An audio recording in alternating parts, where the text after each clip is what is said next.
Good morning. Good morning. Good to see all of you here today. Welcome to Community Unitarian Universalist Church. My name is Ina McBride, and I am a member of a whole team of people who are working to bring this service to you wherever you may be. And in case I forget what my name is, I don't know what I did with my name tag, so someone remind me. Okay? I want to take just a moment to extend a very warm welcome to everyone who's visiting us today. If you've never visited a Unitarian Universalist church before, I'm sure you have many questions. If you're interested in becoming a member, or if you'd just like to learn about CUUC or the Unitarian Universalist faith, you could come to our Becoming UU classes. Thank you. You could come to our Unitarian Universalist classes starting today in Classroom E, which is down this hallway. They're also going to meet on June 15th and June 29th, so it's a 3-part series. It doesn't mean that you want to become a member. First, let me stress that. It just means you want to know more. So if you're just curious, come to the class. You'll learn a lot.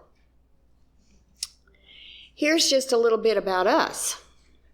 Rather than gathering because we all have the same beliefs, we are an intentional community gathered around our shared promise to support each other's individual spiritual journeys.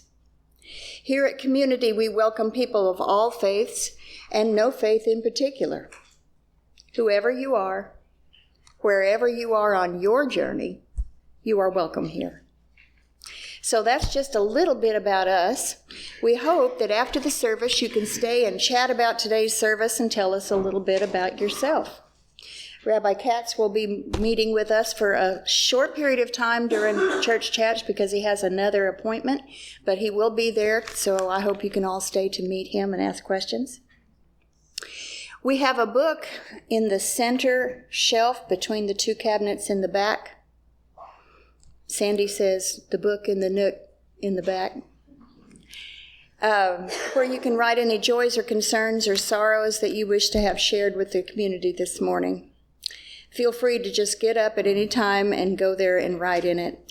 We will share what's written in the book a little later in the service.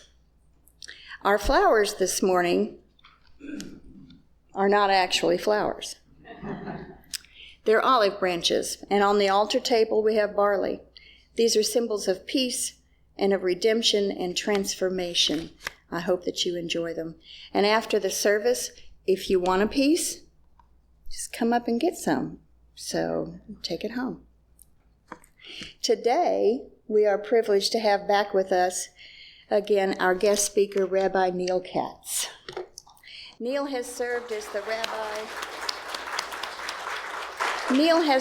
rabbi of Congregation Bethel in Tyler since his ordination from Hebrew Union College, Jewish Institute of Religion in Cincinnati in 2003. Originally from Virginia Beach, Virginia, Neal attended George Mason University in Fairfax, Virginia, where he received his undergraduate degree in political science and did graduate work in counseling. Neal has spent about 3 years in Israel as a student and working with tour groups. In Tyler, he's been involved in many nonprofit agencies. He is a past board chair of Hospice of East Texas, PATH, the Tyler Loop, and Mosaic Counseling Centers of East Texas. He currently serves on the statewide board of the Texas Freedom Network, yay, and is the president of SWARR, the Southwest Association of Reform Rabbis. He is an active member of several national boards working with the Jewish community and Israel. Neal enjoys speaking to many different church and civic groups and is an adjunct teacher at UT Tyler, where he teaches an introduction to Judaism. Neal is also a musician with 4 solo CDs to his name. He's also been involved in numerous other CD projects and musical productions. I know everybody's really excited to hear his message today. We're looking forward to it. I'm glad you're here.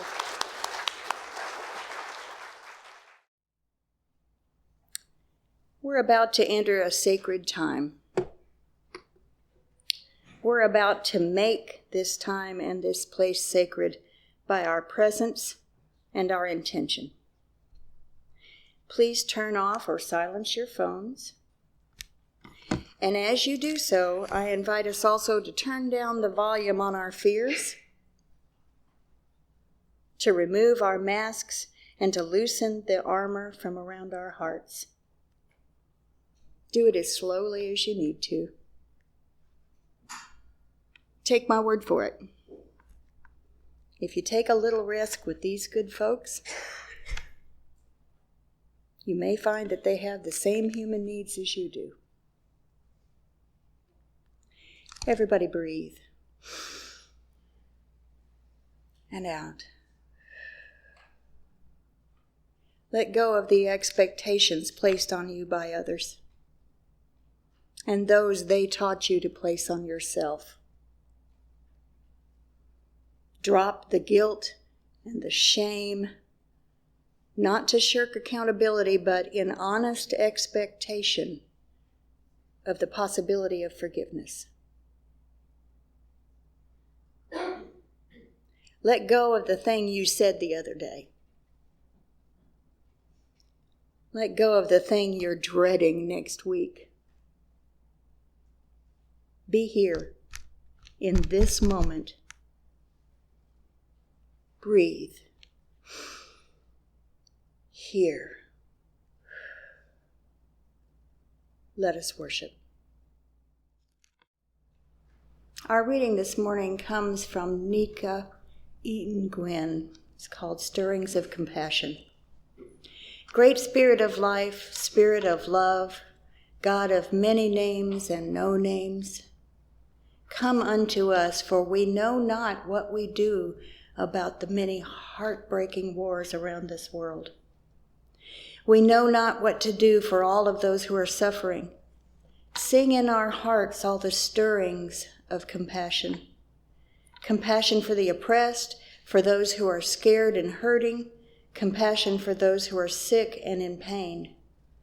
Blow in the wind and rise in the seas. May we listen to the stirrings of our earth and together protect our beautiful planet that holds and nourishes us.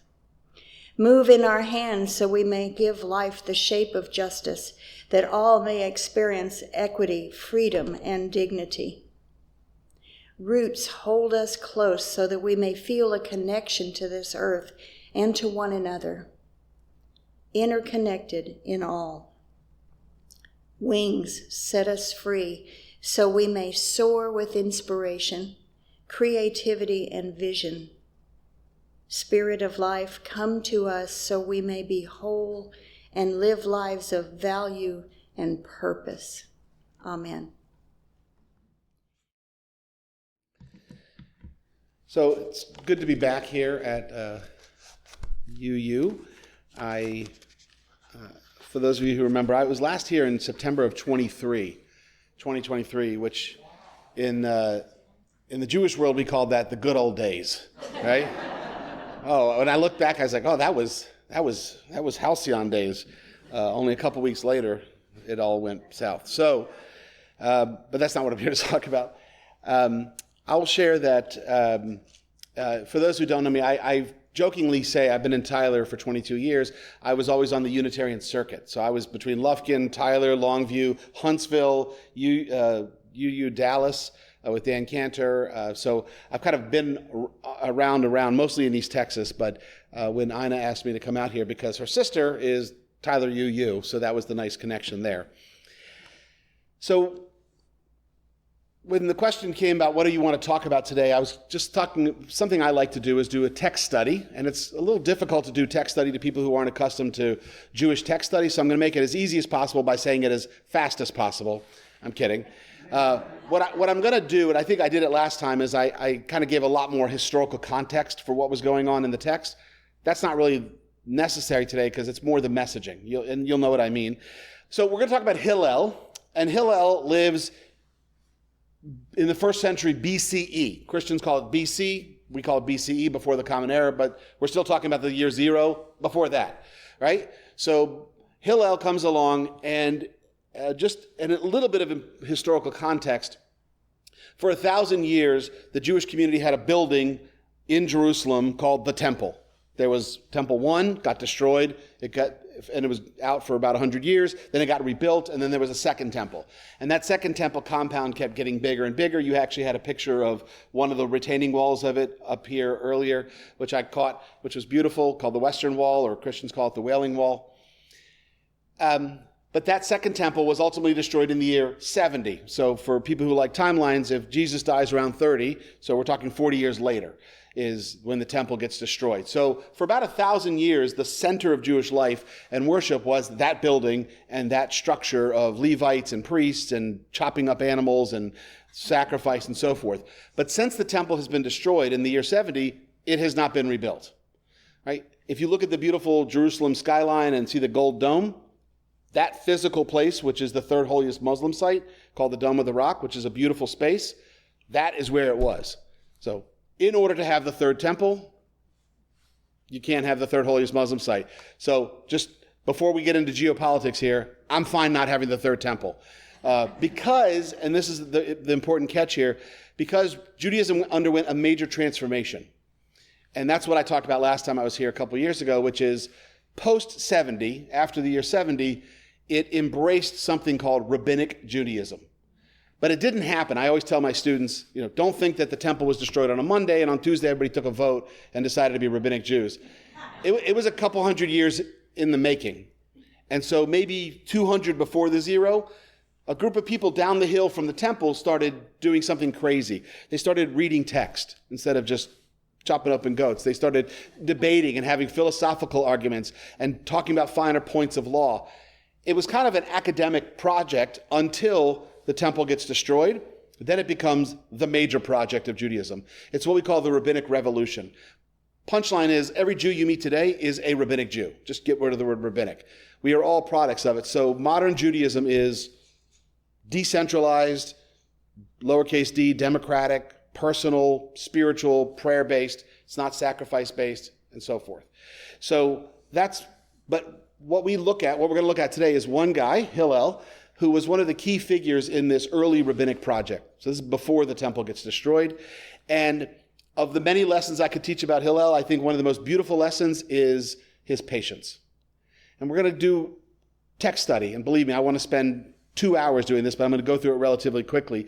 You should, just a little bit about Hillel. So 1st century before the zero, he grew up in Babylon, modern-day Iraq, and made his way over to the land of Israel. When he was in Iraq, when he was in Babylon, he was poor, didn't have enough money for study, and there's a great story of him hiding on the skylight of this house of study so he could learn what was going on beneath, and then it snowed and he got stuck under the snow, right? So he was a dedicated student. I can't even get my students to show up on time for class, let alone a guy who is going to be caught under a skylight. Most importantly, again, this is Jewish talk, but there are 5 what are called pairs of famous rabbis who fought with one another. So we're going to talk about Hillel, but to talk about him today, we're going to talk about his counterpoint, Shammai. So these are their that's Hillel on the left and Shammai on the right. Those are actually their yearbook photos. Hillel on the left, his superlative in the yearbook, it said, most likely to be talked about at Unitarian Church in Dallas in the future. And Shammai is the one that we're going to make fun of. Okay. So these are 2 of the 5 pairs of kind of fighting rabbis, but fighting is going to be our key focus here. This is the most famous pairing. So Shammai was over there and Hillel was over here, but they also had a school of their students called Beit Hillel and Beit Shammai. By the way, if you know the word Hillel from like Jewish campus organizations, same name. It was named after him. There are streets all over Israel. Hillel's a famous name, one of the more prominent people. So we're going to do some text study. It doesn't matter where it comes from, but it's part of this rabbinic literature. And one of the most famous text studies as an intro for this patience is this text here. It says, every argument that is for the sake of heaven's name, it is destined to endure. But if not, for the sake of heaven's name, it is not destined to endure. By the way, in rabbi speak, we love this phrase because it says, a machloket l'shem shemayim, a fight for the sake of heaven versus a fight not for the sake of heaven. So I often teach, and I'm doing this very quickly, what is a fight for the sake of heaven? Well, if you and I want to sit down and fight with one another about better access to health care, right? We disagree vehemently how we should get there and how we should tax it and blah, blah, blah. But you know what? The net benefit of it is that it moves the needle on more access to health care, right? That is a good, productive fight. That is for the sake of heaven. But if it's not, if it's just petty stupidity, that's not destined to endure. And then they give two examples. They say, what would be an example of a good fight for the sake of heaven? Hillel and Shammai. We love their fights, right? Because their fights gave us something of benefit, of value. What's an example of not a good fight? Not important. Korach is a punk in the Torah who fights with Moses, and it accomplishes nothing. So my point is that the rabbis sit around and they say, you know what was good fighting? You know what was good conversation? This Hillel and Shammai fight. So we're going to talk a little bit about Hillel, and we're going to focus first on his patience. This is the text study. I'm going to have everything up on the screen. The sages taught, and by the way, for those interested, this comes from the Talmud, if you've heard of that, which is a book that gets finished in the year 500, but it takes about 700 years to write. The sages taught a person should always be patient like Hillel and not impatient like Shammai. And by the way, if you say, that sounds like a familiar quote, why would I know that quote? Because it was actually a line uttered on The Simpsons. Lisa was trying to convince a rabbi on the show, and she says, doesn't it say in the Talmud, one should be patient like Hillel and not impatient? I was like, wow, good for those writers.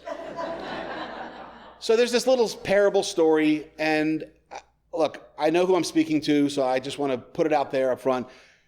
You're going to hear some outdated language. Let's not make a big deal about it. It's just their language at their time. There's nothing super terrible, but you'll know what I mean when it gets there. Okay. So the text continues. So they tell a story. I'm going to go through it pretty quick because it's a pretty repeating story. They're trying to show you the patience of Hillel. There was an incident involving two people. They had made a bet with one another. And they said, look, anyone here who's going to go aggravate Hillel to the point that he reprimands him, he's going to win 400 coins, zuz, right? And one of them says, well, I'll do it. I'll aggravate him. So by the way, I love this already. That's how famous he was for his patience, that they're going to wager with one another who can upset him, right? And one of them takes the bet. So he's trying to figure out, how am I going to upset Hillel? So the day that he chose to bother Hillel happened to be Shabbat Eve. So it's Friday evening. He's getting ready for the Sabbath sundown. And Hillel was washing the hair on his head. Not an important detail, but it was happening. He went past the entrance to Hillel's house, and in a demeaning manner, he said, who hears Hillel? Who hears Hillel? Which is pretty obnoxious. I mean, he's the most famous sage of the time, and you're walking by going, anybody know somebody named Hillel here? You know, anybody here know a person named so-and-so? All right. Hillel wraps himself in a dignified garment, goes outside to greet him. He says, my son, what do you seek? He says, look, I have a question to ask. He said, go ahead, ask, my son. He says, why are the heads of Babylonians oval? And he was alluding to and attempting to insult Hillel, who himself was Babylonian. Why do they look like Stewie from Family Guy? Why are they oval? And by the way, listen to this response. He says, you've asked a great question, a significant question. The reason is because they don't have clever midwives. They don't know how to shape the child's head at birth. And by the way, again, this is part of that outdated point that I was making, but not anatomically or I assume physiologically correct. My mom was a labor and delivery nurse. She wouldn't have agreed with this. But presumably if a baby's head comes out oval in the midwife, whatever, you get the idea. But the point is, he asked a dumb question, and Hillel took the time and answered him where he was. So the man waits an hour. He returned to Hillel and does the same business. Hey, who hears Hillel? Who hears Hillel? Again, Hillel goes out to greet him, wraps himself. He says, what do you want? He says, I have a question to ask. He says, then go ahead and ask, my son. He says, why are the eyes of the residents of Tadmor bleary? So that's a weird phrasing, but in central Syria, there's a town, Palmyra, but that's ancient term that was called Tadmor. So why are these kind of desert dwellers of central Syria, why are their eyes like this? Please look at me and understand what I'm doing here. Why are they kind of squinted? That's all, right? So Hillel says, well, you've asked a good question. It's because they live among the sand, and sand gets in their eyes. I guess it's an evolutionary response to walk around like this all the time, right? Once again, the man went and waited an hour, and he comes back and obnoxiously goes, who hears Hillel? Who hears Hillel? He says, okay. Hillel goes out to greet him. He says, my son, what do you ask? He says, I have a question. Why do Africans have wide feet? By the way, that's the last of the examples here, so don't get upset. Okay. And he says, you've asked a good question. It's because they live in marshlands and their feet widen them, enabled to walk through swampy areas. Again, don't worry about how wrong this is medically. Okay, but the man now says to him, look, I have so many more questions to ask, but I'm afraid lest you get angry. And Hillel wraps himself and he says, look, all the questions you have to ask of them. And by the way, we should understand this is happening like probably within a few minutes of sundown of Sabbath. If there's one time you don't call me or bother me, that's it, right? Because I'm busy and I'm getting ready. And Hillel sits down and has this conversation with them. He says, whatever questions you have, go ahead and ask them. Now the man got angry with him. He says, wait a minute, hold on. Are you Hillel, the one that they call the president, the head of Israel, the Nasi? Yeah. And he says to him, okay, if that's you, may there not be more like you in Israel. That's a backhanded dig, right? Like, I hope there's only one of you because one of you is annoying. I hope there's not more like you. And Hillel says, why did you say this? He says, because I lost 400 coins. I lost 400 zuz because of you. So Hillel then says, be vigilant of spirit, avoid situations like this. Hillel, now he's talking to the third person like Bob Dole. Hillel is worthy of having you lose these coins and another 400 on his account because I am not going to get upset. Right? So this is a tale that the rabbis tell to share with you a little bit about Hillel's patience. He constantly took questions seriously. He took the time to answer them, even if they were silly questions. I'm sure if somebody had come to him with a very deep philosophical question, he would have given them a good answer as well.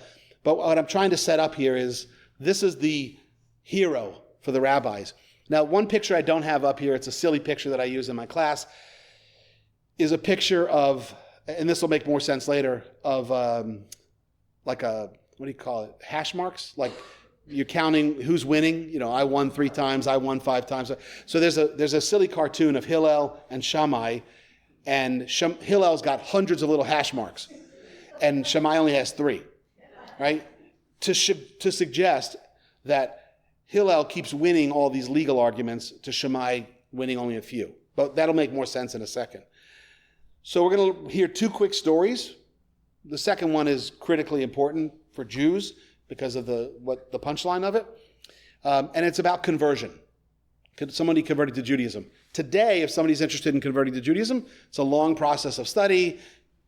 Painfully, it's with me. And so it's a once-a-week process, plus they get engaged with the congregation. And once I feel they're ready and they feel they're ready, then there's a ritual process by which they become Jewish. Fine. But it's a long process. It's not a quick snap thing. But here we're going to hear about the quick snap thing. Right? Because apparently this is what they used to do. I mean, again, I don't know if this was 100% true in their day, but this is the rabbinic story. So pay attention to the ordering of the story. So here, conversion story number 1. The sages taught there was once an incident involving a potential convert who came first to Shammai, the guy on the right. And this Gentile says to Shammai, how many Torahs do you have?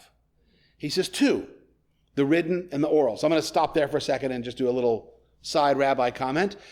In Judaism, that's correct, by the way. There are 2 texts for us. One is the written text of the Hebrew Bible. Christians call it the Old Testament. But within the Hebrew Bible, the first 5 books are called the Torah. The written document, 613 commandments, and we could do a whole sermon just on what that means. And that is our constitutional text. But remember, we had this rabbinic revolution, which produced a lot of other literature, Mishnah, Midrash, Talmud, right? And that stuff is equally as important as the Torah text. It's kind of like saying the U.S. Constitution is great, but don't worry about the Bill of Rights or any other Supreme Court writings that came after it or something like that. Of course, it's all part of our holy text. So in Judaism, we deeply believe there is the critically important written Torah, Torah Shebiktav, and Torah Sheba'al Peh, the one that is orally examined. And for those interested, I'll share this. Because the Bible always tells us what to do, but not how to do it. Right? So if you meet a Jewish person, they have a mezuzah on their doorpost, like a little box on their doorpost. Well, why is that there? There's nothing in the Bible that says put a box on your doorpost, except there is. It just takes the rabbinic conversation to get there.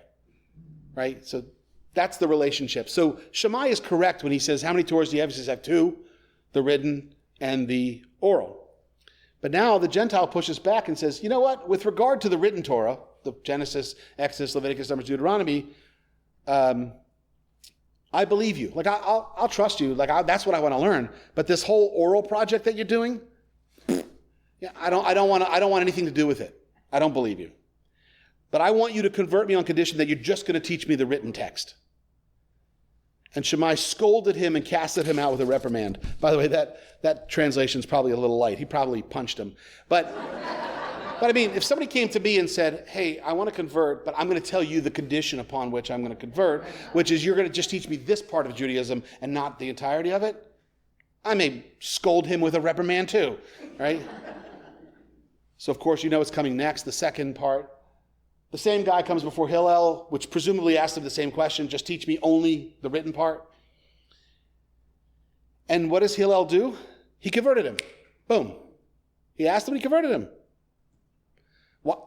Shammai pushed him away. Now it says on the first day that this student came now, the new convert, Hillel showed him the letters of the Hebrew alphabet, and he taught him, this is Aleph, this is Bet, this is Gimel, this is Dalet. And the next day when he comes back, he reversed the orders. He said, this is Dalet, this is Gimel, this is Bet, this is Aleph. I'm changing it around a little bit. But you get the idea. And by the way, whether he was teaching him actual letters or not, he was teaching him something on day one, and he flipped it on day two. That's all you need to know, right? And the convert says to him, whoa. Yesterday you didn't tell me that. You know where this is going? Hillel says, you see it's impossible to learn what is written without relying on an oral tradition? Did you rely on me? Therefore, you should also rely on me with regard to the oral Torah and accept the interpretations that it contains. Okay, so how did Hillel handle this conversion request? Push him away. Shammai. How did Hillel handle it? He met him where he was, he converted him, and then he began to teach him, and in the teaching, he began to appreciate the importance of the oral tradition. Okay. We're going to do convert number 2, but this one's the more famous of the two. Another incident involving a potential convert comes before Shammai. By the notice that Shammai goes first. And he says to Shammai, convert me on condition that you teach me the entire Torah while I'm standing on one foot. And by the way, that phrase, al regel echat in Hebrew, which means on one foot, you know when you're talking to somebody and they're taking forever, and you're just like, get to the point, cut to the chase, right? In Hebrew, we say, al regel echat, on one foot. It's referencing this exact text, right?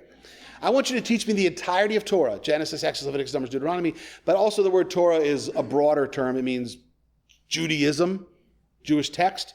Teach it to me while standing on one foot. So what does Shammai do? Pushes him away with a builder's cube in his hand, a common measuring stick, and Shammai was a builder by trade. Look, again, a light translation, I think he really did hit him with the stick, right?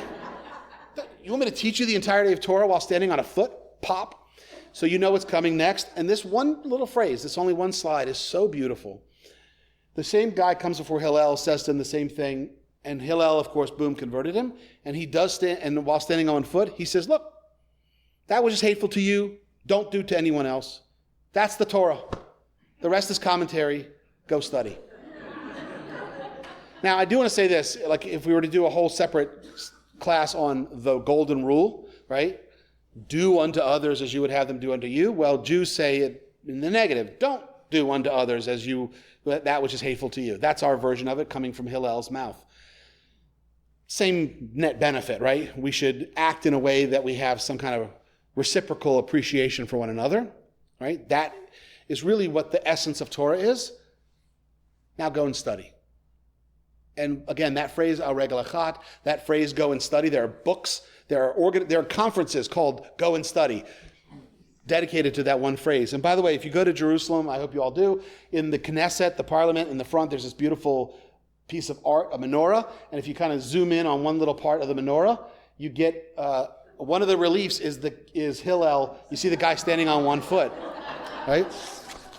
So even in the front of the Knesset, they have this standing on one foot. All right, so we're building the case here that Hillel is patient, that he has a different demeanor in the way that he's handling things. And so I'm going to come to the punchline of this block of text, and you all, I promise you've learned more text today than any other Jew and any Jewish person in Dallas, right? All right. But this is really one of the most powerful texts, and I spend all week, every week, multiple times a day on Zooms with rabbis and conferences and so forth, what you're going to hear now is probably one of the most quoted texts that we share with one another.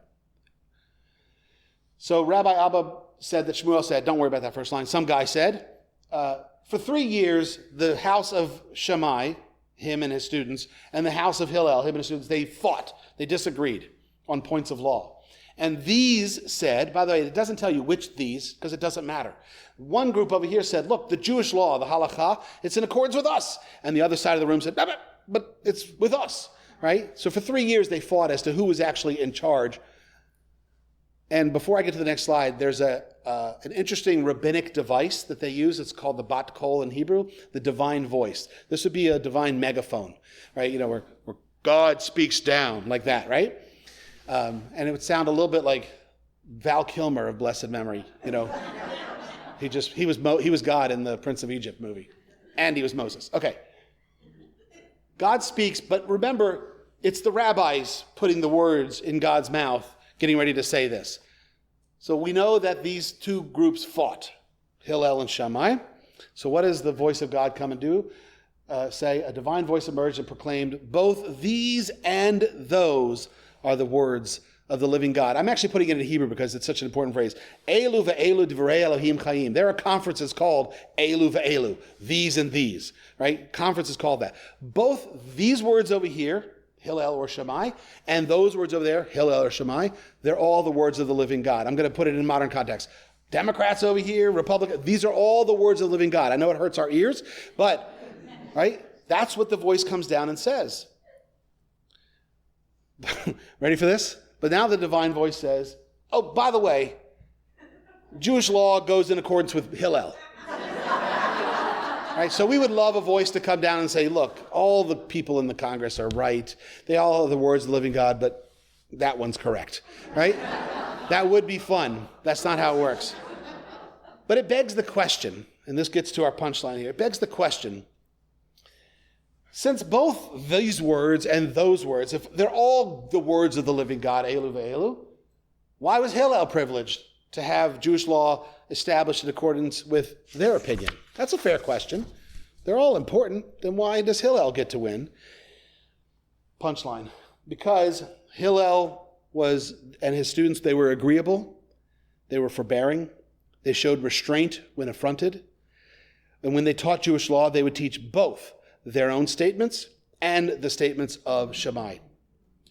And moreover, when they formulated their teachings and they cited a dispute, they prioritized the statements of the opposition, Beit Shammai, to their own in deference to their friend Shammai. Notice when the convert story happened, they first go to Shammai, then to Hillel. So Hillel knew already what was going on. And by the way, this is one of many examples, but every time that we hear the two of them debate, Shammai goes first.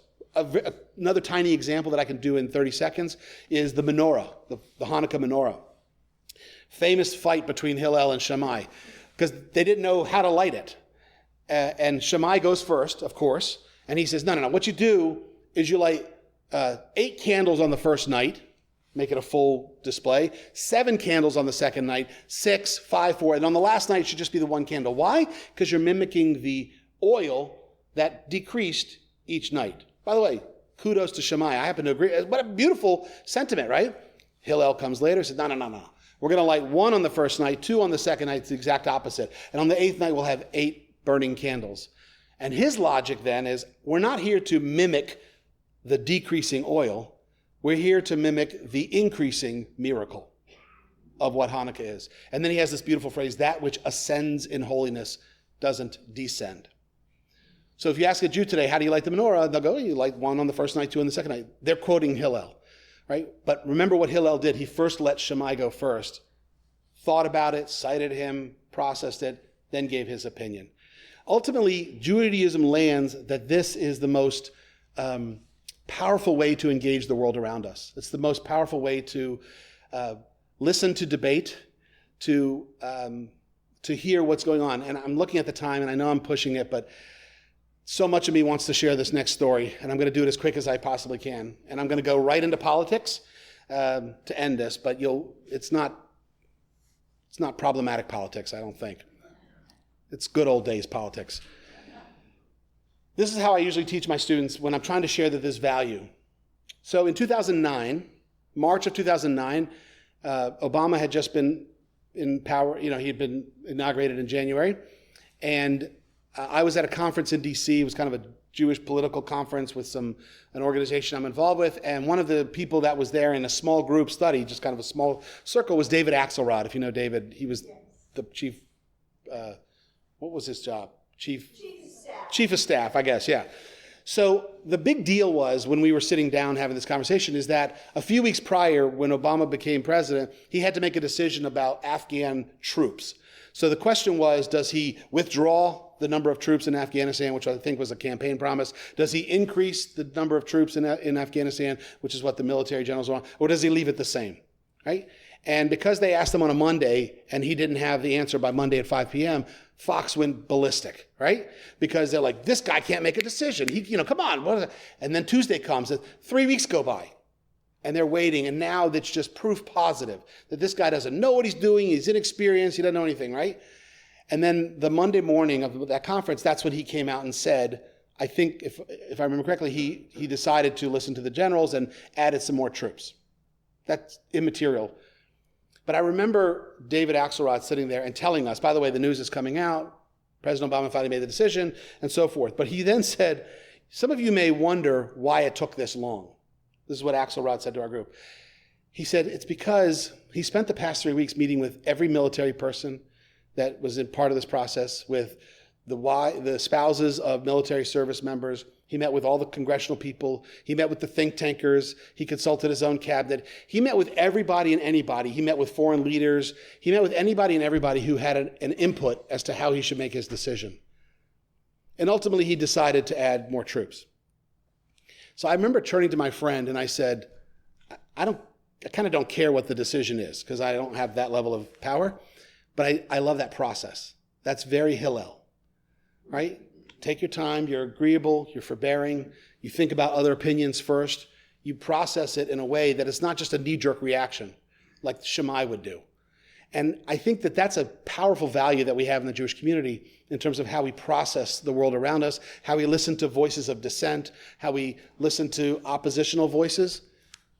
We're trained because of Hillel to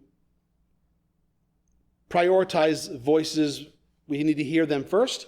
We're not offended by them, but ultimately, we know that Jewish law ultimately lands on the side of those who can listen to and process all those voices, because Elu ve'elu, they're all holy.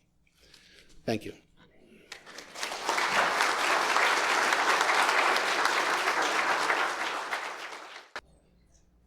I want to do this again next week.